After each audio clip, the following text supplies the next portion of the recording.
I say? Lovely day to rip it up on a small town track, eh? Yes, it's finally time that we play Cars 1 for the PS2. Yes!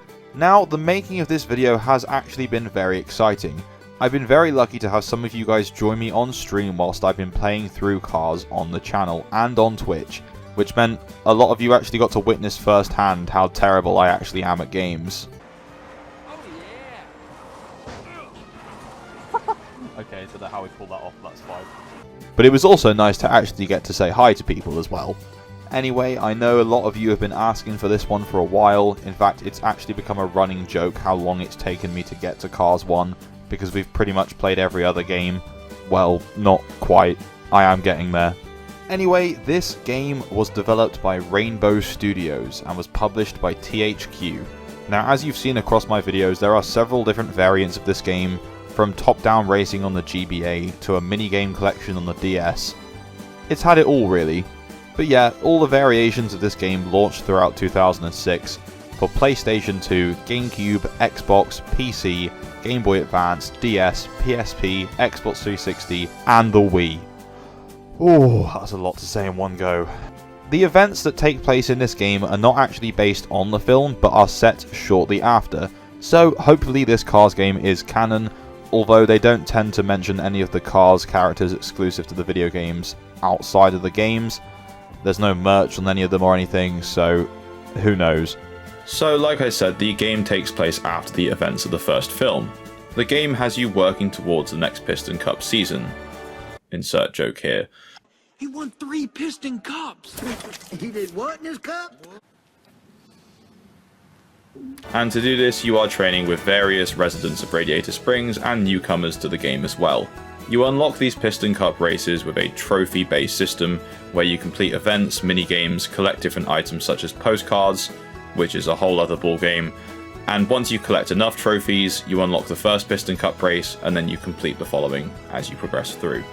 So the residents of Radiator Springs teach you the basics of the game. Mater teaches you backwards driving, Doc teaches you drifting or power sliding, and then you have to complete an assault course from Sarge.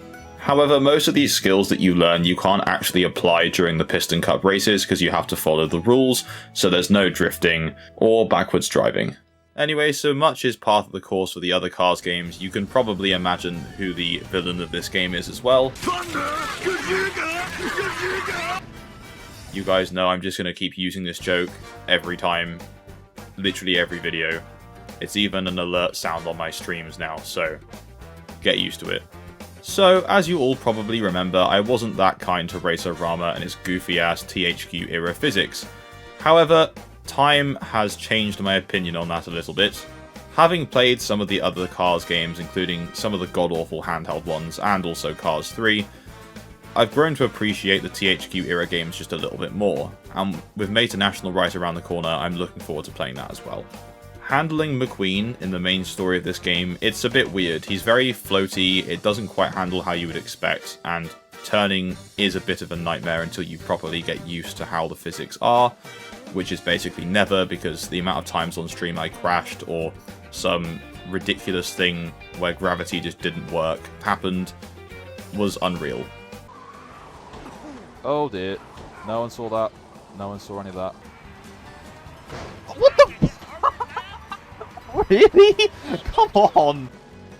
I said, as long as I get this story done for today, that's what I'm happy with. Oh my god, gravity is not playing ball today. Anyways, I'm probably just a really bad driver, but there was just so many instances like that where I'd bounce off of like a corner, or I'd hit the corner of a rock whilst just driving straight, and I'd just flip up into the air. It's quite frustrating, but I guess it adds to the charm of the game if you like that kind of thing. Anyways, in terms of difficulty, this game is not hard at all. Even on the champion difficulty, you can still pretty much get through this game with relative ease, sometimes just let down by the physics. However, what the game lacks in difficulty, it makes up for in care and quality put into the game. You can tell the developers either really cared about the film or worked very closely with Pixar, or both, and the result is quite impressive. There are a lot of characters in this game with a lot of customization options available, and you can unlock a lot of characters and these customization options with the currency you collect around the world. None of these additional cars or customization options are required to complete the game, but they're just nice unlockables to have. But you can tell a lot of effort went into recreating Radiator Springs and the various tracks from the film, because they're all very detailed. And on top of that, the character models are also very detailed, especially for a PS2 game, which is the version we're playing. Everything is just really impressive. This is one of those rare cases where a PS2 game, instead of just being blinded by nostalgia, has actually aged quite well, which doesn't happen all too often these days. The idea of this game started way back in 2002, because THQ acquired the rights for the next 3 Pixar titles, which were Finding Nemo, The Incredibles, and Cars. Cars was not announced as a game until February 2006, and was then released on pretty much most platforms in June that year. It would later release on the Nintendo Wii and Xbox 360, acting as a launch title for the Nintendo Wii, and of course had motion controls, which the other versions of the game did not have, which was probably for the best.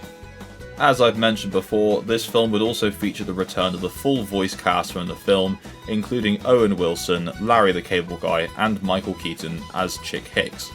As this was the mid to early 2000s, it also had a very nice licensed soundtrack, including songs from Autopilot Off and Sheryl Crow. Well, it was her song in the film anyway, so makes sense. Interestingly enough, the Wii version of this game was developed by Incinerator Studios, who would later go on to produce most versions of Cars International and pretty much every version other than handheld of Cars Racer-Rama. Now, what's interesting about this game is that technically this was the beginning of the Cars franchise, because this game dropped 3 days before the film released. And not only that, this is the only mainline Cars video game to have an Xbox original and GameCube release, and also the only one to not get a PS3 release. But it did see the 360, so weird. Speaking of which, the 360 version featured very enhanced graphics, looking much nicer than other versions of the game.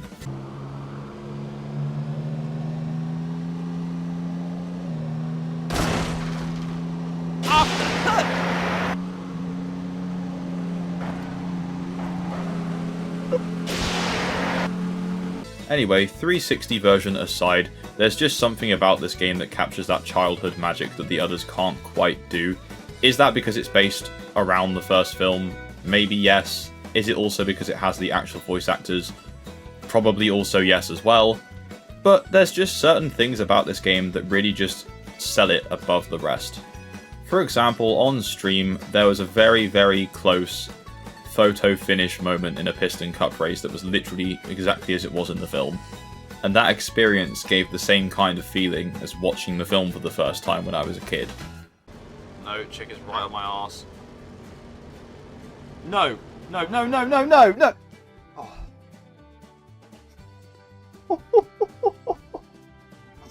Oh my god.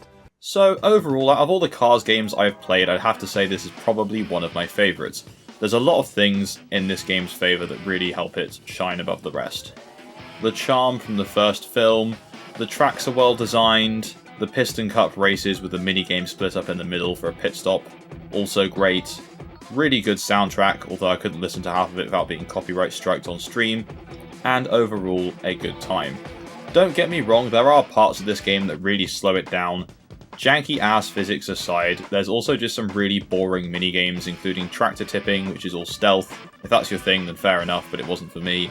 There's one where Luigi has to collect his tyres, which again just goes on and on. And then there's the postcard collecting for Lizzie, which isn't a minigame, that's just something you do throughout, but that can get a bit tedious as well.